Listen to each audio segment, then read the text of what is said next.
जी तो मुश्तबा की क्लास का टाइम हो गया है। आज मुश्तबा बता रहे हैं कलर नेम। ये कौन सा कलर है मुश्तबा? ग्रीन। शाबाश। ये पिंक है। ये येलो। ये येलो। ये ऑरेंज। शाबाश। ये ब्लू। ओ क्लैप। ये देखो ये ऑरेंज। ये ग्रीन। Oh wow. ये पिंक। माशाल्लाह। ये येलो। माशाल्लाह। ये ब्लू। माशाल्लाह। ये ऑरेंज। अब क्लैपिंग करो।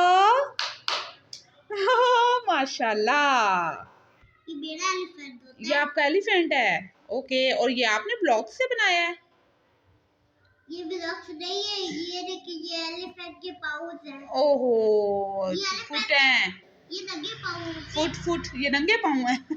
इसने शूज नहीं पहने हुए? नहीं पहने। ये ऐसे ही घूमता है। ये ऐसे ही घूमता है। ओहो, ये जंगल बुक का एलिफेंट है। हाँ। तो ये मुझे बाबा लेके दिया है। अच्छा। तो ये जंगल पे मोगली आता है ना, तो ये अच्छा, जंगल में मोगली आता है।